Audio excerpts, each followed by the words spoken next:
औज़ुबिल्लाहिमिनश्शैतानिर्रजीम बिस्मिल्लाहिर्रहमानिर्रहीम। प्रोग्राम दो टोक के साथ मैं हूं आपका मेज़बान मोहम्मद अली। नाज़रीन, आज बानी पाकिस्तान कायद-ए-आज़म मोहम्मद अली जिन्नाह की 72वीं बरसी है, जो इंतहाई मुल्क भर में अकीदत व एहतराम से अब भी मनाई जा रही है। एक ऐसा लीडर जो सही मानों में मुझ जैसे कुछ और सरफिरे पाकिस्तानियों की नज़र में अगर पाकिस्तान की तारीख को जांच लिया जाए तो फ़र्द वाहिद और महज एक ही लीडर पाकिस्तान को नसीब हुआ, जिसका नाम कायद-ए-आज़म मोहम्मद अली जिन्नाह रहमतुल्लाह अलैह था। उनका नज़रिया, उनका फ़लसफ़ा, उनकी अनथक मेहनत, उनकी जिम्मेदारी और काम करने में ये वो अजीम चीजें हैं जो आज के किसी नाम नेहाद लीडर में रत्ती बराबर पाई नहीं जाती। कायद-ए-आज़म मोहम्मद अली जिन्नाह का मज़ार तो मौजूद है, लेकिन उनका फ़लसफ़ा नहीं है। उनकी तस्वीरें मौजूद हैं, लेकिन उनका नज़रिया नहीं है। कायद-ए-आज़म मोहम्मद अली जिन्नाह मुल्क बनाने वाले थे। कायद-ए-आज़म मोहम्मद अली जिन्नाह मुल्क संवारने वाले थे। कायद-ए-आज़म मोहम्मद अली जिन्नाह मुल्क को संभालने वाले थे। लेकिन आज उनके नज़रिए से कोई एक लीडर भी इत्तेफाक करता हुआ दिखाई नहीं देता। कायद-ए-आज़म मोहम्मद अली जिन्नाह के हवाले से कहा जाता है वो किसी मफाद परस्ती को अपनाए हुए टोले का हिस्सा नहीं थे। उन्होंने पाक व हिंद के मुसलमानों का मफाद देखा। उन्होंने पाक व हिंद की उस पिसी हुई कौम का मफाद देखा जो कि सही मानों में पनपने का नाम नहीं ले रही थी। और आज सूरत हाल ये है कि हम बढ़ चुके हैं। हम बढ़ चुके हैं कौमियतों के अंदर, हम बढ़ चुके हैं लसानियत के अंदर, हम बढ़ चुके हैं फ़िरक़ों के अंदर, हम बढ़ चुके हैं मज़ाहिब के अंदर। अगर सही मानों में अब पाकिस्तान का एक दौरा कर लिया जाए तो आपको महाजिर से लेके कश्मीरी, सिंधी, पंजाबी, सराइकी, बलोची सब मिलेगा, लेकिन आपको पूरे पाकिस्तान में कहीं पाकिस्तानी नहीं मिलेगा। क्योंकि कायद-ए-आज़म मोहम्मद अली जिन्नाह की रूह इस बात से तड़पती होगी, सिसकती होगी और शायद खुद को कोसती भी हो कि मैंने इस नजरिए के तहत पाकिस्तान नहीं बनाया था जिस नजरिए पर आज पाकिस्तान गामजन है। मुल्क अपना है, लोग पराए हो चुके हैं। टॉपिक पर आते हैं। मोटरवे ज्यादती केस और उस पर सीसीपीओ का बयान। कल भी थोड़ी सी नजर में मुझ समेत बहुत सारे सहाफियों ने उतारी थी और आज भी कुछ ना कुछ इस मामले में सुन्नत पूरी करना हमारा फर्ज बनता है। गुज़िश्ता रोज वजीर आला पंजाब उस्मान बुज़दार साहब एक मशहूर एंकर पर्सन के साथ टीवी प्रोग्राम में मौजूद थे। 3 बार उस एंकर पर्सन ने सवाल किया सीसीपीओ साहब के हवाले से, जिसको गोल कर गए जनाब मोहतरम इंतहाई मासूम सीएम उस्मान बुज़दार साहब। उन्होंने पूछा कि सीसीपीओ साहब का जो स्टेटमेंट आया है उस पर कोई कमेंट करना चाहेंगे। उन्होंने कहा नहीं जी, हम मुल्जिमान को कैफरे किरदार तक पहुंचाएंगे। उन्होंने कहा नहीं, ये मेरे सवाल का जवाब नहीं है। मैं पूछना चाहता हूं कि क्या सीसीपीओ साहब का जो बयान है वो गैर जिम्मेदाराना नहीं है? जिस पर उन्होंने कहा कि नहीं जी, हमने तो एक कमेटी बना दी है और वो कमेटी तहकीकात करेगी। यानी ओवरऑल सूरत हाल को अगर जांच लिया जाए इन्वर्टेड कॉमास के अंदर, तो सवाल पूछा गया दाल और जवाब आया चना। और अब इस पर वजीर आला पंजाब उस्मान बुज़दार साहब से जाके कोई ये सवाल पूछ ले कि सीसीपीओ साहब क्या वजीर आला साहब की फूफी के लड़के लगते हैं? कि उनके खिलाफ बयान देना उन्होंने जरूरी नहीं समझा। जिस शख्स ने एक औरत को जिम्मेदार ठहराया हो अपनी इन्वेस्टिगेशन रिपोर्ट के अंदर, जनाबे वाला 3 बच्चों के सामने जिस औरत की असमत दरी कर दी जाए वो कभी आईने में अपनी नजरों से नजरें नहीं मिला पाएगी। और अगर वो बच्चे और ये इस तरह का अंधोनाक वाकया उनके जहनों पर नक्श हो गया तो वो सारी जिंदगी यही सोचते रहेंगे कि उनके नजरों के सामने उनकी जन्नत लुटती रही और वो बेबस थे, कुछ ना कर सके।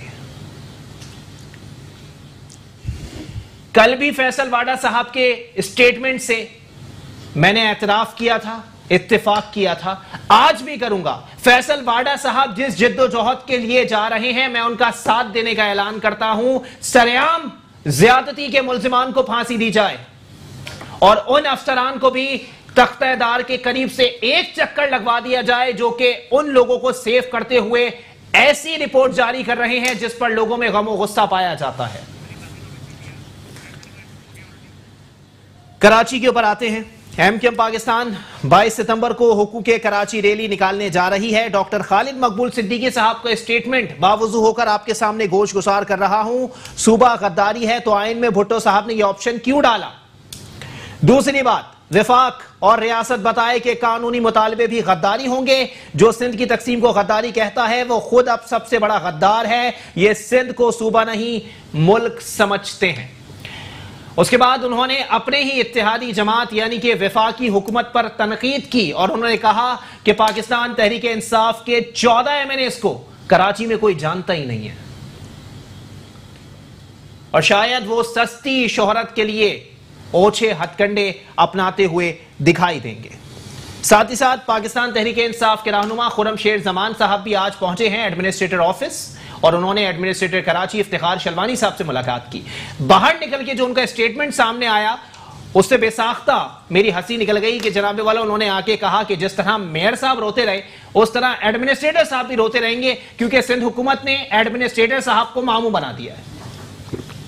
उन्होंने कहा मुझे रहम आ रहा है एडमिनिस्ट्रेटर साहब की हालत को देखकर कि आया जो बंदा दूध की कीमतें कम ना करा सका हो उसको दही जमाने की तैयारी आप लोग दे दें तो शायद शहर कायद का मजीद बुरा हाल करने की जो जिम्मेदारी आयद हो गई है उसको पाया तकमील तक पहुंचाया जाएगा। और साथ ही साथ आपको बताएं कि स्कूल्स 15 सितंबर से मरहलावार खोले जाएंगे और उसके हवाले से एसओपीज भी मुरतब कर ली गई हैं। शफकत महमूद साहब का आज का स्टेटमेंट भी सामने आया कि इस चीज को यकीनी बनाना होगा कि आया एसओपीज तमाम स्कूल्स में फॉलो की जा रही हैं या नहीं। मास्क का इस्तेमाल जो है वो लाजमी करार दिया गया है, सैनिटाइजर का इस्तेमाल लाजमी करार दिया गया है और वाज़ेह तौर पर यह अहकाम जारी किए गए हैं कि एक कमेटी बनाई जाएगी जो मॉनिटरिंग करेगी बीमार बच्चों को भी स्कूल भेजने से गुरेज किया जाए। ये स्टेटमेंट्स आपके सामने पड़े हैं, इस पर बात करेंगे। सबसे पहले मेरे साथ तशरीफ रखते हैं माहिर तालीम हैं, तज्जियाकार हैं अख्तर आराई साहब। बहुत शुक्रिया अख्तर भाई, आपने अपना कीमती वक्त इनायत किया। जबकि पाकिस्तान पीपल्स पार्टी से मुझे ज्वाइन किया है नईम अहमद अवान साहब ने। बहुत शुक्रिया नईम भाई, आपने भी अपना कीमती वक्त इनायत किया। जबकि रजाक बाजवा साहब टेलीफोन कॉल पर भी मुझे ज्वाइन कर चुके हैं पाकिस्तान तहरीक इंसाफ से। बहुत शुक्रिया रजाक भाई, आपने भी अपना कीमती वक्त इनायत किया। अख्तर आराई साहब, गुफ्तगू का आगाज सर मैं आपसे करूंगा। सर बताइएगा 15 सितंबर से आप लोगों के मुतालिबात जो थे, जो आप लोग 6 महीने से करते हुए आ रहे हैं, वो पूरे हो रहे हैं। एसओपीज के हवाले से स्कूल्स मालिकान की तैयारियां क्या हैं? देखिए, प्राइवेट स्कूल्स तो बहुत पहले से अप्रैल में तैयार थे। All Pakistan private schools federation ने अप्रैल में जो है एसओपीज इंटरनेशनल स्टैंडर्ड के जारी कर दिए थे। और आज मुझे सईद गनी साहब की एक बात सुन के वो हुआ कि 2000 टीचर्स की ट्रेनिंग कराई गई है जी। हमने 2000 टीचर्स की ट्रेनिंग जो है हमने अप्रैल में ही कर दी थी, ठीक है सर। और फेडरेशन ने फेडरेशन के प्लेटफॉर्म पर अभी तकरीबन 2000 टीचर्स की मजीद हेड टीचर्स की हमने ट्रेनिंग कर दी है, जो कि पूरे पाकिस्तान में प्राइवेट स्कूल्स में अपने कैंपसेस के अंदर जो है अपने टीचर्स को ट्रेन करके बैठे हुए हैं। सही। हमें फिक्र करनी चाहिए गवर्नमेंट के अपने स्कूल्स की, कि गवर्नमेंट के उन स्कूल्स में जहाँ पर हाथ धोने के लिए पानी दस्तियाब नहीं होगा, वहाँ पर ये सारी सहूलतें दस्तियाब नहीं होगी। गो के अभी सुना है कि यूनिसेफ ने और वर्ल्ड हेल्थ ऑर्गेनाइजेशन ने मुख्तलिफ प्रोजेक्ट आए हैं 11 अजला के अंदर और फिर वो सब बजट मिली है। अब लेट सी के वो देखते हैं क्या वो सिर्फ पिक्चर सेशन होगा कि क्या वो प्रॉपरली मास्क दे पाएगी गवर्नमेंट, सैनिटाइज़र से प्रॉपर उन बच्चों का जो गवर्नमेंट स्कूल में बच्चे पढ़ते हैं, गरीबों के बच्चे पढ़ते हैं, और उनके बच्चों की तहफ़्फ़ुज़ कर पाएंगे। वो अलमबरदार हमारे तालीम के मिनिस्टर जितने भी हैं, तमाम सूबाई मिनिस्टर्स, क्या वो इन बच्चों की हिफाजत कर पाएंगे जो गवर्नमेंट स्कूल में पढ़ते हैं? प्राइवेट स्कूल्स वैसे ही मशहूर है फैसिलिटीज़ देने के अंदर, ठीक है, वो क्वालिटी की फैसिलिटीज़ देता है, बेशक फ़ीस लेता है, मगर हम जितनी फैसिलिटीज़ देंगे वो फ्री ऑफ कॉस्ट देंगे। सही। दूसरी बात यह है कि 15 से 9th 10th and onward schools तो खुलते हुए नज़र आ रहे हैं, मगर रेस्ट ऑफ दी जो लेवल्स बताए गए हैं बाकी फेजेस के अंदर, उसमें कुछ अभाम और कुछ कन्फ्यूजन्स हैं। लेट्स सी, देखते हैं। हमें सिर्फ फिक्र यह है कि ऐसा ना हो कि जितनी भी मॉनिटरिंग कमेटीज बनाई गई हैं डिस्ट्रिक्ट लेवल पे डीसीज के उसके सरबराही के अंदर और या फिर प्रोविंस लेवल पर या फिर ऑनवर्ड दूसरे इदारे वो सिर्फ और सिर्फ प्राइवेट स्कूल्स की ही मॉनिटरिंग करते रह जाएं और वो गवर्नमेंट स्कूल्स की मॉनिटरिंग ना करें। हम ये चाहते हैं कि बिल्कुल बैलेंस किया जाए, गवर्नमेंट स्कूल्स की भी मॉनिटरिंग होनी चाहिए, ना सिर्फ अर्बन एरियाज में, रूरल एरियाज में भी उनकी मॉनिटरिंग होनी चाहिए। सही। जहां पर भी एहतियाती तदाबीर या वो एसओपीज फॉलो ना हो तो वहां पर वो भी स्कूल सील कर दिए जाएं, बेशक प्राइवेट स्कूल ही क्यों ना हो। अच्छा अख्तर भाई, एक चीज और है, कहा गया है कि वो बच्चे जो जिनकी तबीयत खराब है या सही मानों में अगर कह लिया जाए कि वो बच्चे जो कि कोविड-19 जिनका पॉजिटिव है वो बच्चे स्कूल नहीं आएंगे। सर उनका हर्ज नहीं होगा? जिन बच्चों को नहीं है वो आ रहे हैं, पढ़ाई हो रही है, उनका काम मुकम्मल होगा, सिलेबस मुकम्मल होगा, और वो बच्चे जो कि कोविड-19 का शिकार हुए हुए घरों में क्वारंटाइन हुए हुए हैं वो स्कूल्स नहीं आ सकेंगे, उनका सही मानों में हर्ज कैसे उसका मुहासबा करेंगे? देखिए ये बेसिकली स्लैब में खुल रहा है, स्टेप बाय स्टेप स्कूल खुल रहा है। जो ऑनलाइन टीचिंग सिस्टम या एलएमएस या असाइनमेंट बेस्ड सिस्टम था छोटे स्कूलों का, वो बिल्कुल खत्म नहीं किया जा रहा। सही। शहीद गनी साहब ने भी ये बात की है, बहुत अच्छी बात की है, क्योंकि कम से कम पंजाब के मिनिस्टर से तो हमारे मिनिस्टर जो है बहुत अच्छे हैं। अच्छा। अब बिल्कुल नहीं, ठीक है, सेंसिबल है, बाकी तो जाहिर है ग्लोबल इशू है, उसके बाद फिर नेशनल इशू है और सारी चीजें हैं, उनके बस में अगर सब कुछ होता तो फिर क्या होता। सही। बात यह है कि कम से कम बात को तो समझते हैं ना। अब उन्होंने खुद भी ये कहा है और हमने प्राइवेट स्कूल्स ने जो एलएमएस सिस्टम है वो एज इट इज चलेगा, online system as it is चलेगा। जो स्कूल फिजिकली अटेंड करेंगे स्टूडेंट्स वो वही काम यहाँ कर रहे होंगे और वही काम वहाँ भी भेजा जा रहा होगा। ठीक है, गो के इसमें अटेंडेंस कम होगी क्योंकि वो जो वजूहात हैं, कुछ तो पेरेंट्स नहीं भेजना चाहते, वेट एंड सी करेंगे, ठीक है, मे बी के सेकंड वीक से स्टार्ट करें।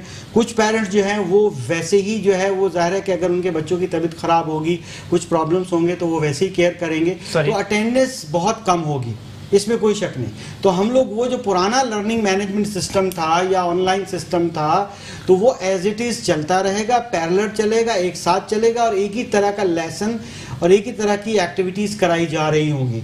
इससे ये है कि वो ग्रेजुअली जो है ऑन ट्रैक आते जाएंगे बच्चे और मरहलावार दूसरे फेसेस में जब क्लासेस आती जाएंगी इंशाल्लाह एक वक्त ऐसा आएगा कि वो बच्चे जो है टोटली फिजिकली क्लास अटेंड कर रहे होंगे। मगर एक बात तय है कि इस बार वो पुराने ट्रेडिशनल तरीके नहीं होंगे। सही। बच्चे यूज्ड टू थे पुराने तरीकों के, जो उनके पेरेंट्स थे वो भी पुराने तरीकों में सोशलाइजेशन करते थे। इस वक्त सोशल डिस्टेंस रखना पड़ेगा, तो बिल्कुल अपसाइड डाउन हो गया है। इसमें हमारे पेरेंट्स को चाहिए कि अपने बच्चों की ट्रेनिंग करें। This is very very very important. Parents are most responsible क्योंकि उनके पास बच्चा ज़्यादा वक्त रहता है, उन्होंने वैन ड्राइवर्स को देखना है, उन्होंने घर के स्कूल के दरवाजे तक पहुँचाना है। ये हमें यकीन है और हम श्योरिटी देते हैं कि हमारे प्राइवेट स्कूल्स गवर्नमेंट स्कूल से ज़्यादा बेहतरीन जो है इंतजाम करेंगे इंशाल्लाह। इंशाल्लाह हमारी भी उम्मीद है कि तालीमी इदारे, बिल्कुल जाहिर सी बात है, जहां से कोविड-19 स्टार्ट हुआ है अगर वहां पर भी तालीमी सरगर्मियां बहाल हो गई हैं तो आज यूनिसेफ की जो रिपोर्ट है और अक़वाम मुत्तहिदा की जो रिपोर्ट है कि कोविड-19 से अगर निमटना है तो उसमें 7 ममालिक हैं जिसमें पाकिस्तान का भी नाम मौजूद है, उनकी तखलीद ज़रूरी है। और अगर कोविड-19 के हवाले से निमटने की बात की जाए तो उसमें पाकिस्तान का भी नाम सामने आता है। अब ज़रा वक्त हुआ चाहता है कराची के ऊपर नौखानी का।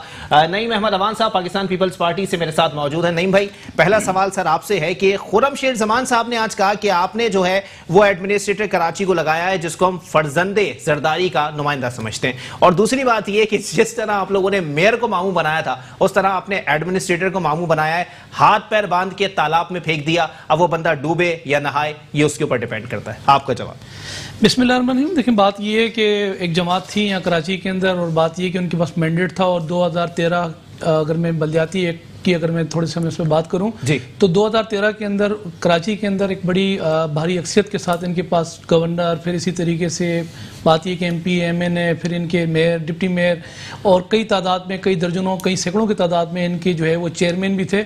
और दीगर जमातें जो थी वो एक बहरहाल ये कि इल्ज़ाम था पाकिस्तान पीपल्स पार्टी सिंध हुकूमत पे कि बात ये है कि पाकिस्तान पीपल्स पार्टी जो है वो अख्तियारात नहीं देती और इनके प्रेशर के ऊपर बलदियाती एक्ट 2013 जो है वो सूबाई असम्बली के अंदर पास किया गया था। उसमें एक चीज़ तय हो गई थी किसके क्या अख्तियारात हैं, किसकी क्या जिम्मेदारी और किसने क्या तय करना है, जिसमें से 22 इदारे जो है वो मेयर कराची के अंडर कर दिए गए थे, जिसमें से बात ये कि अगर ये फार्मुलेट की अगर बात करें, कहीं आग लग जाए तो उनकी गाड़ियों का जो महकमा था, फिर इसी तरीके से अंडर बाईपासेस, रोड, फिर बागात। इसी तरीके से बात करूं तो कराची के अंदर जो कचरा उठाने वाले मामला आते हैं, जो बड़े बड़े होर्डिंग लगे हुए थे, जो पेनाफ्लेक्स लगे हुए थे, स्ट्रीट लाइट्स हो गई, कब्रस्तान हो गए, ये जो थे तमाम महकमे जो है वो मेयर कराची के अंदर दे दिए गए थे।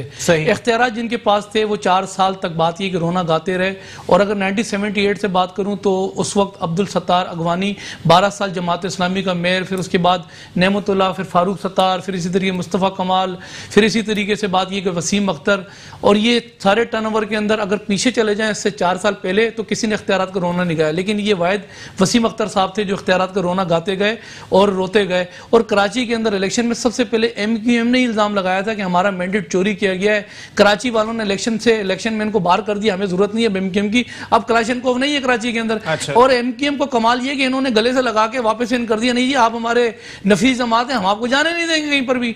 और नफीस जमात के ऊपर अभी आप बकौल आपके जो है वो मकबूल साहब ने कहा कि बात ये है कि इनके MNO को कराची कोई नहीं जानता। तो जब जानता नहीं है, बात ये करना कुछ भी नहीं है, MNA भी इनके, बात ये कि सदर पाकिस्तान भी इनका, गवर्नर भी इनका, वजीर आजम भी इनका, इस कराची से नफीस जमात भी इनकी, और बात ये कि एडमिनिस्ट्रेटर के साथ मिलके जो यूजुअली इनकी आदत है गुमराह करने की, और 12 के गुमराह कर दिया। चले ठीक है, एक ब्रेक के लिए मुझे कहा जा रहा है, ब्रेक के बाद प्रोग्राम को यहीं से कंटिन्यू करेंगे। कुछ और सवाल भी हैं, नहीं मैं बनावान साहब से वो भी पूछूंगा, और एक ब्रेक के बाद वापस आएंगे तो रज़ाक बाजवा साहब ने भी हमें ज्वाइन किया होगा।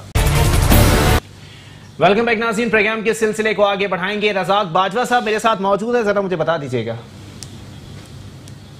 अच्छा, रज़ाक बाजवा साहब, जनाबे वाला आपकी तरफ आऊंगा, पाकिस्तान तहरीक इंसाफ से मेरे साथ मौजूद हैं। सर 1100 अरब रुपए पहले आप लोगों ने सर जारी करने की बात की है, अभी जारी नहीं किए हैं, जारी करने की बात की है सर। कुछ लोग अब भी आप लोगों से जेलस हो रहे हैं बहुत ज्यादा, और आप लोगों को कह रहे हैं कि जी वो लॉलीपॉप था 162 अरब वाला जो है वो छोटा लॉलीपॉप था, 1100 अरब वाला जो है वो बड़ा लॉलीपॉप है। और आज इत्तेहादियों की जानिब से भी सारे गुब्बारे फोड़ दिए गए और उन्होंने कह दिया कि जी आप लोग इख्तिलाफ रख रहे हैं, और इत्तेहादी भी ये बात बोल रहे हैं कि आपके 14 MNAs को कराची में कोई नहीं जानता। सर कोई जवाब देना पसंद करेंगे?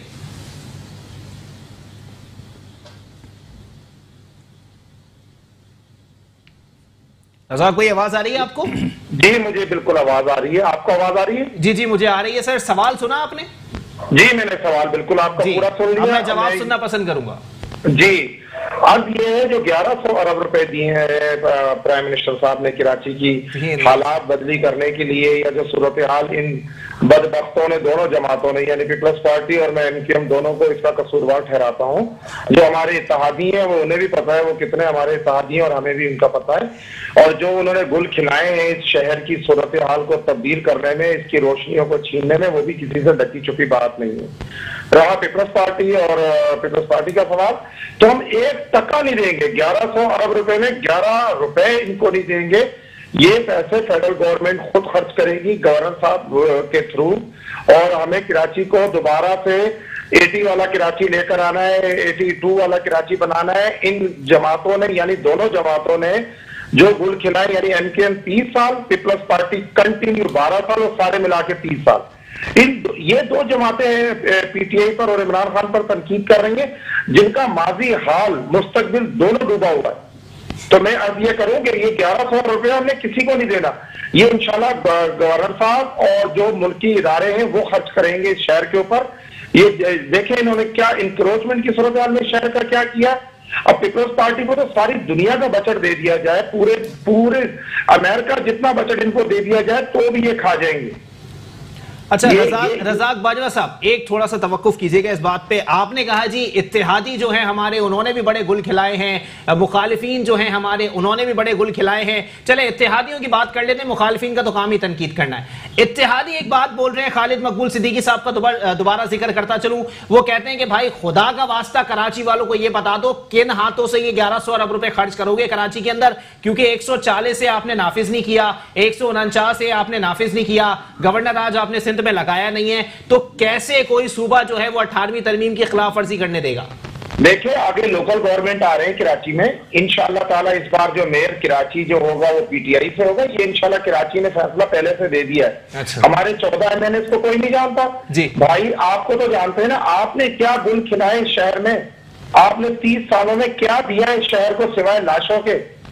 ये हमारे एमएनएस को कह रहे हैं, हमारे एमएनएस ग्राउंड पर है, काम करवा रहे हैं। और पहली बार कराची की आवाम ने पीटीआई पर इतना बड़ा एतमाद किया है। इंशाल्लाह पीटीआई उनका एतमाद कभी जो है वो दाया नहीं होने देगी। और मैं अर्ज ये करूं, ये जो हमारे इत्तेहादी पीपल्स पार्टी की जुबान बोलते हैं, अब खालिद मकबूल निकाल के बाहर फेंके सर, अपने आस्तीनों में सांप पाल रखे हैं आपने फिर? नहीं, ऐसी बात नहीं है, मैं किसी को सांप नहीं कहना चाह रहा, मैं उनके सवाल का जवाब देना चाह रहा हूँ कि ये जो सवाल इन्होंने किया कि कराची में हमारे एमएनएस को कोई नहीं जानता। अल्हम्दुलिल्लाह हमारे एमएनएस मुंतखब एमएनएस हैं जिन्होंने 1-1 लाख वोट लिया है कराची शहर से। अच्छा, लेकिन रज़ाक बाजवा साहब, आपने अभी थोड़ी देर पहले फरमाया कि जी इस जमात ने दिया क्या है सिवाय लाशों के। आपके प्राइम मिनिस्टर साहब कहते हैं कि नफीस तरीन लोग हैं मेरी काबीना के अंदर, बाकी सारे बदमाश हैं। मैं सारी एमकेएम की बात नहीं कर रहा। एक बहुत बड़ा धड़ा जो लंदन वाला धड़ा था, उन लोगों ने बहुत जो ज्यादतियां की, वो तो कराची शहर का बच्चा जानता है, कोई डकी छुपी बात थोड़ी है। अच्छा, तो इनमें अच्छे लोग भी हैं, उर्दू बोलने वाले हमारे भाई हैं, और एमकेएम में भी बहुत अच्छे लोग भी हैं जो पाकिस्तान एमकेएम है उसमें। अच्छा। तो हम उन्हें बिल्कुल। लेकिन रज़ाक भाई जरा थोड़ा सा मैं कंफ्यूज हो रहा हूं, आप ये बताइएगा आपकी जो इत्तेहादी है वो कौन सी एमक्यूएम है सर? क्योंकि अंतलीब अब्बास साहिबा ने यह बयान दिया था कि मेयर कराची साहब जिस एमक्यूएम से ताल्लुक रखते हैं वो हमारी इत्तेहादी नहीं है। देखें जी, मैं आप ये करूं, जो पाकिस्तान एमक्यूएम, जो जिसका नाम पाकिस्तान एमक्यूएम है, जो जिनके कराची से एमपीएस एमएनएस हैं, हमने इत्तेहाद उनके साथ किया है। हमने लंदन टोले के साथ कोई इत्तेहाद नहीं किया और ना कभी करने जाएंगे। जो इनमें नफीस लोग हैं उनको नफीस कहा गया है, जो इनमें कातिल है, मैं सरेआम कह रहा हूँ आपके चैनल पर। चले ठीक है, अख्तर अराई साहब जनाबे वाला बताइएगा सर, अब मैं इसको कराची की आवाम के ऊपर क्या समझ लूं, क्योंकि सही मानों में कराची की आवाम अब भी इबाम का शिकार है कि एक वक्त में प्रेस कॉन्फ्रेंस साथ बैठ की जाती है और बाद में एक दूसरे के खिलाफ ही ट्वीट्स भी किए जाते हैं, बयान भी दिए जाते हैं। देखिए, अवाम तो एक ऐसी रिक्वायरमेंट है, सियासतदानों को ये चीज़ चाहिए होती है, कन्फ्यूजन क्रिएट करना होता है। ये कन्फ्यूजन रहेगा, कभी भी ख़त्म नहीं होगा। सही। इसका लेवल हाई होगा, कम नहीं होगा। अब ये तो इस पर तो बहुत बात हो चुकी है, मैं नहीं समझता है कि मैं इस पर ज़्यादा कमेंट करूं, क्योंकि आपने माशाल्लाह इंट्रो के अंदर ऐसी बातें की, और अभी जो कंसर्न जिनको रिस्पॉन्स करना चाहिए, बेहतर है कि उन्हीं से आप रिस्पॉन्स लें। चले ठीक है। नईम अहमद अवान साहब जनाबे वाला पाकिस्तान पीपल्स पार्टी से हमारे साथ मौजूद हैं। सर ये बताइएगा कि आज खालिद मकबूल सिद्दीकी साहब ने जो पॉइंट्स छोड़े हैं सर, कहीं ना कहीं उनमें वैलिडिटी है। उन्होंने कहा कि सूबा गद्दारी है, तो आइन में भुट्टो साहब ने ये ऑप्शन डाला ही क्यों है सर? कोई जवाब देना पसंद करेंगे? देखिए, बात पता है कि अब ये कराची सूबे का जो नारा है ना, ये अब बात ही का खोखला हो चुका है। अच्छा, इनके पास मैंडेट था ना, जी एमएनए, गवर्नर, एमपीए, उस वक्त भी बात ये है कि ये मंजन बेचते थे और पूरी जो है हमारी पूरी कौम को ना, उर्दू स्पीकिंग भाइयों को एक लाल बत्ती के पीछे लगाया हुआ था, और अब भी यही इनकी हरकतें। इसके अलावा दूसरा तीसरा तो उनके पास काम है नहीं, एजेंडा कोई नहीं है। बात ये है कि कराची में कौन इनको नहीं जानता। फिर बात ये है कि मेरे भाई अभी कह रहे थे कि ये लंदन वाले नहीं है, ये पाकिस्तान वाले हैं। और मेरे भाई मैं सवाल से क्या कर लूँ, वो लंदन से अल्ताफ हुसैन ये टारगेट किलिंग करने के लिए आता था, वो आगे भत्ता लेता था, वो यहाँ के बोरीपन करता था, वो यहाँ के जो है वो खाने छीनता था। वो भाई यही लोग थे ना, और कौन थे? जिनको आपकी नफीस जमात जिनको आपने बनाया, कल तक तो उनके लिए यहाँ से ब्रीफकेस उठा के जो है वो यहाँ से आप लंदन जाते थे। फिर आफा ज़ेरा मेरी पार्टी में नहीं थी, आफा ज़ेरा वो आपकी थी, आपकी नायब सदर थी, जिसको दिन दिहाड़े मेरे भाई, बात यह कि दिन दिहाड़े उसको मारा। तो अल्ताफ हुसैन तो नहीं आता था, ये लोग थे ना सारे जिनको आपने सर्टिफिकेट नफीस जमात कर दिया। हमने थोड़ी कहा था नफीस जमात है। तो मैं तो आज ये कर रहा हूँ ना, बात ये है कि जो इन्वॉल्व थे वो आज भी इन्वॉल्व हैं, आज भी इनके केसेस लगे हुए हैं। कौन नहीं जानता 12 मई को, कौन नहीं जानता बल्दिया टाउन फैक्ट्री को जिसका फैसला आज आया है? तो क्या जरूरत है इनको नफीस जमात बनाने की, आपको इताद में इतादी बनाने के लिए? फिर आपकी बात ये है कि आप पता नहीं आपकी सिम ठीक है या वजीर आजम की, वो कहता था मैं चपड़ासी ना रखूं, आज को जो है वो वजारत दी हुई, कहता था पंजाब का सबसे बड़ा डाकू, सबसे बड़ी टारगेट किलर जमात। मैं तो बात ये है कि मैं 1100 अरब रुपए का ऐलान किया गया है, सिंध हुकूमत को हम 11 रुपए भी नहीं देंगे। सर बताएं सर, क्यों आप पे भरोसा क्यों नहीं है इन लोगों को? देखिए बात ये कि मैं एक बात बताऊं, इस पूरे पाकिस्तान ने देखा कि 162 रुपए जैसे इन्होंने ऐलान किया था ना, 162 रुपए इस पूरे कराची में लगाए गए। वो बात ये है कि एक तो वजीर आजम साहब सुबह बोलते हैं ना, शाम को भूल जाते हैं बोला क्या है। अच्छा। फिर अब बात ये कि 1100 अरब रुपए की जो इन्होंने बात ये कि कराची के अंदर खुद तो इन्होंने कुछ किया नहीं ना, इनके एमपीए में इन्होंने। फिर वजीर आजम साहब यहाँ आए कराची के अंदर और कौम को ये भी बत्ती के पीछे लगा के चले गए। मैं 1100 रुपए 100 अरब रुपए का जो है मैं पैकेज ऐलान करके मैं जा रहा हूँ। वो भाई 1100 अरब रुपए में पहले 162 रुपए तो दे दो, उसको छोड़ दो। हमारे एनडी आपने कराची को बर्बाद कर दिया है। मैंडेट आपका बर्बाद हमने कर दिया है, बर्बाद तो आप ही नफीस जमात ने किया है। कराची ने आपको मैंडेट दिया है, इन 2 सालों में क्या किया है? अभी इन्होंने क्या किया मैं आपको बताऊं तक डूबी हुई है। आप चीफ जस्टिस हाई कोर्ट कह रहा है कि 100 अरब रुपया बजट था लाड़काने का, आपने तो अपने शहर से वफा नहीं की, भुट्टो साहब की जन्म मिट्टी से वफा नहीं की।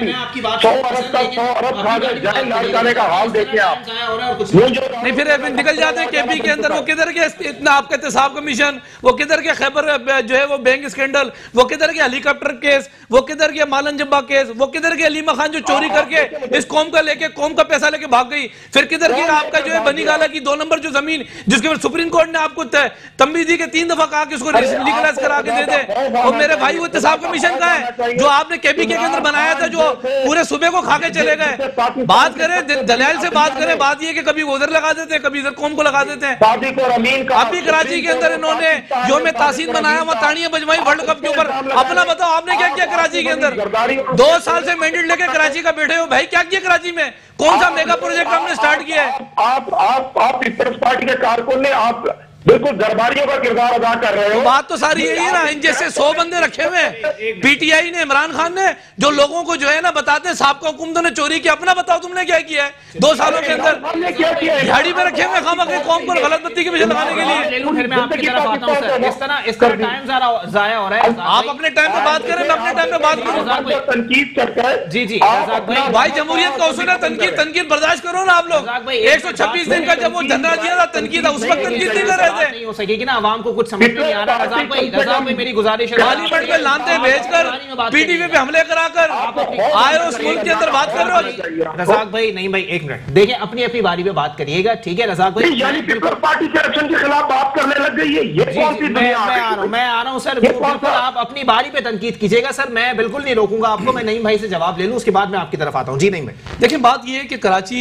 अब लाजमी सी बात है, इनके जो बेसिकली इत्तेहादी है ना, जी जी, अब इत्तेहादी भी समझ गए हैं कि बात ये है कि ये कौम के साथ हमेशा झूठ बोलते हैं। ये पूरे पाकिस्तान के साथ ये जब नहीं आए थे ना, बात ये है कि जब ये इलेक्शन लड़ने से पहले वजीर आजम साहब ने कहा था मैं आऊंगा, तमाम गवर्नर को गिराऊंगा, उनको यूनिवर्सिटियां बनाऊंगा, पीएम को गाऊंगा, उसको गिराऊंगा यूनिवर्सिटी, उसको लाइब्रेरी बनाऊंगा, जो है वो आईएमएफ के पास नहीं जाऊंगा, खुदकुशी कर लूंगा, गरीब आदमी बगैर इलाज नहीं सोएगा, अमीर आदमी टैक्स देगा, गरीब मजे करेगा। ये जो कौम को खामखा जो है बेवकूफ बना के अब इत्तेहादी भी समझ गए इनके, वो बेसिकली अब निकलना चाह रहे हैं इनसे। अच्छा। और इत्तेहादी का मैं आपको बताऊं, कराची का बेसिकली उन्होंने सौदा किया था कराची का इनके इत्तेहाद में जाने के लिए, जो अपने 14 एमएनए इनके साथ जो अपने इत्तेहाद में लेके गए, नफीस जमात जो लोग बने, कराची का बेसिकली सौदा हुआ था। कराची का सौदा करके कराची के अंदर बात यह है कि अगर हमने कुछ नहीं किया तो आप बता दो 2 साल में आपने क्या कर दिया, कितने मंसूबे इन्होंने लगा दिए। अगर हालत की बात कर ली जाए तो चाहे शहर की हालत हो या इंटीरियर की हालत हो, हालत तो दोनों ही बुरी है ना। हलीम आदिल शेख साहब भी फेसबुक के ऊपर बाकायदा बयान दे रहे हैं कि जी ये देख लें यहाँ पे ये हाल है, सिंध अभी तक पूरा डूबा हुआ है। 56 ट्रक गवर्नर सिंध साहब ने निकाले और उसके ऊपर खुर्रमशेर जमान साहब का स्टेटमेंट ये आया था कि फरजंदे जरदारी साहब की इतनी भी औकात नहीं है कि वो टेंट्स और खाना फराहम कर सके इंटीरियर के अंदर। देखिए, बात ये है कि किसी चीज सूबे का ना बजट होता है, जितना बजट हमें दिया जाता है उसमें कराची और बात ये कि हैदराबाद नहीं हो सकता पूरा। दूसरी बात ये रही, 90 साल का रिकॉर्ड कई बारिश का आ जाए ना, लगानी आफात आती है, तो बजाय इन जैसे जो लोग भाई है ना हमारे टीवी पे आके बैठ जाते हैं, करना कुछ नहीं होता। अच्छा। अब बात ये है कि नगानी एक आफत आई है, 345 मिलीमीटर बारिश पूरे महीने में जो है वो हुई है। ऐसी नगानी आफात में आपने 1100 रुपए का ऐलान कर दिया, वहां किसान डूब गया, वहां हारी डूब गया, वहां सनतकार डूब गया, वहां हमारी जो है वो एग्रीकल्चर सारी डूब गई। कितने आपने ऐलानात कर दिए उनके पैकेज के लिए, उनके साथ जो है वो उनके साथ कब वजीर आजम जाके उनके साथ जाके खड़ा हो गया कि भाई आपके साथ जो कुछ हुआ है नगानी आफत है, हम आपके साथ खड़े हैं। हम तो फिर भी उनके साथ खड़े हैं, जो ट्रक भेज रहे हैं, जो कुछ यहां से कर रहे हैं, जो हमारी सिविल सोसाइटीज के जो लोग हैं, जो वेलफेयर इदारे जो हैं, सिंध हुकूमत के बाद जितने वसाइल हैं हम तो कर ही रहे हैं, हमने आगे का बंद किए हैं। इसमें सिंध हुकूमत का है सर, अगर फलाही इदारे हैं, अगर इसमें ह्यूमन राइट्स है। देखिए, बात ये नगानी आफात का मतलब सिंध हुकूमत अली भाई देखिए, नगानी आफात जब आती है, नगानी आफात जब आती है मेरे भाई, बात ये नगानी आफात जब आती है तो बात ये कि सबके सबके साथ खड़ा होना पड़ता है। बिल्कुल ऐसा ही है। अगर बात अभी कितनी बड़ी कोरोना जो एक आलमी जो वबा थी, हम उससे भी बाहर नहीं निकले। तरक्याती जितना बजट था कोरोना के मामलात के ऊपर जो है वो लगा, और तरक्याती बजट भी वहां अभी रोका। अभी कोरोना जैसे हम हालात से निकले नहीं थे। एक लाजमी सी बात है, एक बड़ा जो है वो बारिश का जो 90 साल का रिकॉर्ड टूटा है, ऐसे हालात के अंदर बात अमेरिका जैसे अगर किसी स्टेट में हो जाए बारिश तो वहां मशीनरी, वहां की स्टेट, वहां उनके पास वसाइल खत्म हो जाते हैं जितने मसाइल खड़े होते हैं। ऐसे हालात के अंदर हम तो खड़े हुए ना सिंध के साथ, हम तो खड़े हुए पूरे पाकिस्तान के साथ। वजीर आजम साहब कहां पर है? कराची से आवाज लगी वजीर आजम कराची से, बात ये कि वो कहां पर है? कराची में आए और आके अवाम को 1100 की लाल बत्ती के जो है वो पीछे लगा के चले गए जी मैंने कराची पैकेज का ऐलान कर दिया। कितना क्या पैकेज ऐलान किया इन्होंने सिंध के लिए और क्या ऐलान करने जा रहे हैं? वाला कोई कमेंट करना चाहेंगे इसके ऊपर? कह रहे हैं कि लाल बत्ती के पीछे लगा के आप लोग चले गए 1100 अरब रुपए। जी आप मुझसे मुखातिब हैं? जी बिल्कुल आपसे। देखें इन्होंने 72 से इन्होंने लाल बत्ती के पीछे लगाया हुआ पीपल्स पार्टी ने सिंध के लोगों को भिखारी तो बना दिए, चप्पल तो किसी के पास नहीं है, खाने का सिंध में लोगों को अनाज नहीं है, इन्होंने बर्बाद तो कर दिया सूबा सिंध। और ये शुक्र कर ये वफाक की अलामत जमात है, वो चारों सूबों की जंजीर होती थी कभी, आज ये 4 जिलों की जंजीर भी नहीं रह गई है। और भैया आइंदा इंशाल्लाह आपका नामो निशान मिटने वाला है। आप लोग जितना मर्जी करप्शन कर लो, लूट लो, ये सुन के लोग इंशाल्लाह आने वाले लोकल गवर्नमेंट में पीपल्स पार्टी को वो सबक सिखाएंगे जो पीपल्स पार्टी याद रखेगी। लेकिन रज़ाक बाजवा साहब सही मानों में देखें, अभी इस सूरत हाल के भी अंदर जो है वो चोर चोर डाकू डाकू के नारे मैंने भी सुने, ठीक है, ऑपोजिशन वालों ने भी लगाए, हुकूमती नुमाइंदों ने भी लगाए, लेकिन सही मानों में सर आप लोगों से सबसे बड़ी बात और सबसे बड़ा शिकवा मेरा ये है, आप लोग इल्जाम तो लगाते हैं, साबित नहीं कर पाते। क्या वजूहात है सर? अगर करप्शन हुई है कहीं पर तो रियासत सबसे बड़ी है पाकिस्तान के अंदर, तो वो साबित कर देना कि कहीं करप्शन हुई है। अली भाई मैं आपको हाई कोर्ट की जजमेंट दे देता हूँ, चीफ जस्टिस मोहम्मद अली शेख की जजमेंट दे देता हूँ, जो हाजिर चीफ जस्टिस है सिंध हाई कोर्ट के। आप रिकॉर्ड खोल कर देखें कि उन्होंने अदालत में क्या रिमार्क्स दिए हैं पीपल्स पार्टी के बारे में। इनकी करप्शन की तो सर दुनिया मिसालें देती है।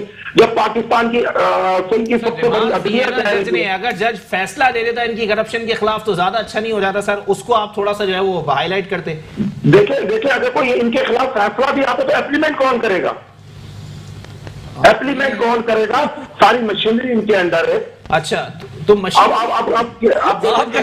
फैसला है सर जी, अदालती फैसला है ना सर? मियां मोहम्मद नवाज शरीफ साहब के खिलाफ आया था, फारिग हो गए। नहीं, हम तो कहते हैं 1 लग जाए, 49 लग जाए, जान छूट जाए, 149 लग जाए, जान छूट जाए इनसे। अच्छा चले, आप मतलब हक में है ना 140A और 149A के? बिल्कुल बिल्कुल, इनका इसके बगैर कोई इलाज नहीं है जी। ये बिल्कुल बहुत बड़े कारीगर बन गए हैं हुकूमत चलाने का और करप्शन करने का। पीपल्स पार्टी से जान छुड़ाने का एक ही तरीका है, इनमें गवर्नर राज लगाया जाए। और इनकी जिस तरह आज KMC में छाती हो रही है कि कितने हजारों जो है मुलाजमीन इन्होंने रखे हुए थे, आप देखें रेंजर्स वहां दिन रात काम कर रही है। चैलेंज कर रहे हैं उनके रहनुमा चौधरी मंजूर साहब, कह रहे हैं किसी के बाप में जुर्रत है तो लगा के दिखा दे गवर्नर राज कराची के अंदर। जी इन्होंने भी लगाया था जब नून लीग के दौर में, इन्होंने पीपल्स पार्टी ने जो गवर्नर राज लगाया था लाहौर में और पंजाब में। क्या क्या क्या क्या क्या उस वक्त किसी के बाप में हिम्मत थी और अब नहीं है? सर उनमें तो हिम्मत थी, उन्होंने लगा दिया, आप लोग भी लगाए ना सर। बिस्मिल्लाह करें। अगर आपको लगता है कि कराची में जो है वो सूरत हाल ये सिंध में तमाम आईनी तरीकों पर गौर हो रहा है, अगर ये बात नहीं आ रहे हैं और मैं इन्हें बताना चाह रहा हूँ ये ख्वाहिश उनकी पूरी होने वाली है। अच्छा चले ठीक है। अख्तर आरई साहब कुछ कमेंट करना चाहेंगे इसके ऊपर? मैं तो जी एजुकेशन पे ही कमेंट करना चाहूँगा कि एजुकेशन का हाल बहुत बुरा है। सही, घर घर में वालिदैन परेशान हैं, ठीक है। हम वालिदैन को इस बात की तसल्ली दे रहे हैं कि इंशाअल्लाह ताला school level step by step खुल जाएंगे और नॉर्मलाइज हो जाएगा। अच्छा, मगर सिंध गवर्नमेंट ने बहुत देर कर दी। अच्छा, ठीक है। अब सिंध गवर्नमेंट ही पहल करती कि वो ज़रा जल्दी खोलती, 15 अगस्त को खोल देती तो ज़्यादा बेहतर था। इसी तरह से इन्हीं फेसेस के हिसाब से बहरहाल अब ये है कि गवर्नमेंट को ये चाहिए कि अवाम गरीब जो छोटे जो स्कूल हैं जिनकी फ़ीस कम होती है, जो प्राइवेट स्कूल्स हैं, उनको बिला सूद बग़ैर सूद के कर्जा दिया जाए। कम से कम सिंध गवर्नमेंट ही इनिशिएटिव ले ले। इमरान खान साहब ने तो एहसास कार्ड दिया नहीं हमारी टीचर्स को, 3 महीने के लिए एहसास ही कर लेते उनका। अच्छा। ठीक है। शफकत महमूद साहब ने कोई शफकत की नहीं। अब यह है कि हम देखते हैं कि पीपल्स पार्टी क्या करती है, कम से कम पीपल्स पार्टी ही मरहम लगा दे थोड़ी सी। अच्छा। तो ये बहुत इंपॉर्टेंट है सिंध गवर्नमेंट के लिए। अगर सिंध गवर्नमेंट चाहती है कि सर्वाइवल हो और नेक्स्ट टाइम भी यानी कि जो है पीपल्स पार्टी आए, वरना तो एक माँ बाप बड़ा परेशान हो रहा है। अच्छा। सच्ची बात है कि डिलीवर तो करना पड़ेगा, कम से कम अभी डिलीवर कर दीजिए, कुछ न कुछ हमारे मरहम लगा दीजिए ताकि जो है ये तालीम बहाली जो हमारी कोशिश है वो तालीम बहाल हो जाए। अच्छा सर डिलीवर तो करना पड़ेगा। नहीं भाई, कुछ कमेंट करना चाहेंगे? अब चाहे तालीम के मैदान में हो या कराची के मैदान में हो या इंटीरियर सिंध के मैदान में हो, डिलीवरी नहीं है सर, बातें हैं खाली। अली भाई देखें, बात ये है कि अगर डिलीवरी नहीं होती तो मैं एक बात बताऊं आपको, ये IIPTI वाले जो थे जी जी 3 सूबों में तो आ गए ना। सुबह सिंध वालों ने इनको क्यों आउट किया लात मार के कि आपकी हमें जरूरत नहीं है। डिलीवर था तो कुछ भजन आ गए ना। अच्छा। 3 सूबों के अंदर ये आ गए। एक सूबा सुबह सिंध जिनकी पीपल्स पार्टी के साथ। भाई मैं फिर बात करूंगा तो शायद मैं बोलने भी नहीं दूंगा फिर आपको जी। 3 सूबों में तो ये आए। अब बात ये है कि एक सूबे में ये आए नहीं, इनको है फोबिया पाकिस्तान पीपल्स पार्टी से। बात ये है कि ये बात कर रहे हैं कि हम लोग गवर्नर हाउस पे जो है वो गवर्नर राज हम लगाएंगे, तो आपको भाई ना वेलकम करते हैं, आप लगाएं गवर्नर राज। लेकिन एक बात याद रखिएगा, जो अभी इस वक्त सूरत हाल पंजाब की बनी हुई है, 5 IG जो आपने चेंज किए हैं, जो लैंड ऑर्डर की सूरत हाल है, आपके इन 2 सालों में दिन दिहाड़े मौलाना समीउल हक को उठा के मार दिया छुरियों के बार से। आपके वो सूबा था, दिन दिहाड़े SSP ताहिर धारड़ को उठा के ले गए इस्लामाबाद से, डेड बॉडी जो है वो आपकी अफगानिस्तान से मिली थी। दिन दिहाड़े सानिया साहवाल जो हुआ वो भी दुनिया ने देखा। दिन दिहाड़े ये जो कुछ हुआ है ना आपके लाहौर और सियालकोट पे, और जो आपके CCP ने जो स्टेटमेंट दिया है, मेरा ख्याल है गवर्नर आज वहां लगना चाहिए। बेहतर यही है, कौम को लाल बत्ती के पीछे, फिर मैं बोलूंगा लगाओ मत। बात यह कि काम की बुनियाद पर लोगों को यहाँ नुमाइंदगी मिलती है। हमें तो नुमाइंदगी मिली हुई है सिंध के अंदर। अब बात करो अब कराची पर, मेयर कराची की, तो फिर ये फैसला कराची वालों ने करना है और काम की बुनियाद पर फैसला होगा। आ जाए, मैं हम हमेशा पाकिस्तान पीपल्स पार्टी आइन की बालादस्ती और रूल ऑफ लॉ की बात करती है। काम करते मिलके काम करते, नहीं करते तो आप मैं कह रहा हूं ना, आप जैसे 100 लोग दिहाड़ियों पे रखे हुए जो साबका हुकूमतों का रोना गाते हैं, करप्शन की थी, चोरी की थी। और जो बात यह है कि अब हम फरिश्ते आ गए, इन अब जो हम पे इल्जाम लगाते हैं। आप पिछले, अगर मैं 2 साल पहले बताऊं, 47 रुपए की चीनी थी, आज 105 रुपए की। पिछले साल चोर थे। 65 रुपए का पेट्रोल था, उस वक्त चोर थे। अब फरिश्तों की हुकूमत है, अब इस वक्त पेट्रोल कहां मिल रहा है। डॉलर 116 में दिया था, उस वक्त चोर थे। अभी डॉलर जो है वो 168 रुपए में लेके चले गए। फिर इसी तरीके बिजली 8 रुपए यूनिट थी, चोर थे, अभी फरिश्ते आ गए, अब 18 रुपए का पर यूनिट बिजली का मिल रहा है। तो बात ये है, इस मुल्क के अंदर आइन ये कहता है मेरे भाई, बेइल्जाम लगाओ आपने चोरी की तो साबित भी मैंने करना, साबित करो कोर्ट में आगे। आप कोर्ट में आगे साबित करो। सवाल सुन लीजिएगा, मैं चाहूंगा जितनी बातें नईम भाई ने की हैं उसका आप जवाब दें। और मैं ये भी चाहूंगा कि CCPO साहब की जो इन्वेस्टिगेशन रिपोर्ट है, मेरे दिल की ख्वाहिश है कि उस पर कोई कॉमेंट कर दें। सर आप रज़ाक भाई, आपको मेरी आवाज आ रही है?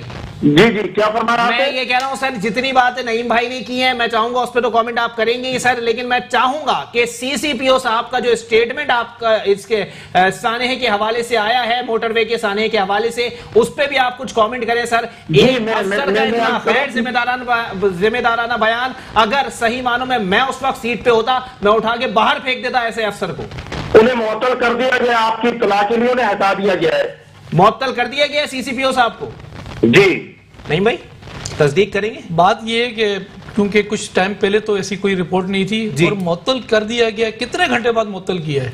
स्टेटमेंट के बाद मदीने की रियासत का पैगाम देने वाली हुकूमत, मदीने की बात यह कि बात करने वाली हुकूमत, जिसकी स्टेब्लिशमेंट डिपार्टमेंट और CCPO को लाने वाले लोग 6 घंटे बाद ये कि आपस में बहस करते रहे कि वो बात ये है कि CCPO ने जो बयान दिया है कोई मसला नहीं है, हम उसको जो है वो रिकवर कर लेंगे।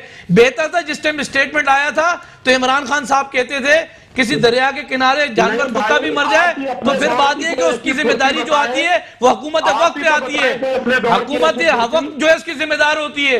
इतना बड़ा वाकया हो जाना, आप सिर्फ CCPO को सस्पेंड कर रहे हैं। आखिर में तालीम के ऊपर कोई कमेंट कर दें सर, काफी देर से जो है सर तालीम के मामला अगर बात देखें ना, बात वही आती है सरकार दौलत नबी बसम का शाद नबी है कि तालीम हासिल करो, उसके लिए तुम्हें चीनी क्यों न जाना पड़े। एक आलमी वबा थी, उस वबा से अल्हम्दुलिल्लाह हम निकल गए। अब निकल भी गए, कई जगहों पर ऐसी एक शिकायत है जो SOPs जो तालीमी इदारों को दी है, इंशाल्लाह 15 तारीख के बाद मनोमल इन्होंने भी यकीन दहानी कराई है सही कि उस पर अमल करेंगे और इदारे ऑटोमेटिकली स्कूल जो एसोसिएशन है उनके साथ भी हमारे मामला तय हो जाएंगे। गुजारिश होगी। जी जी सर बोलिए।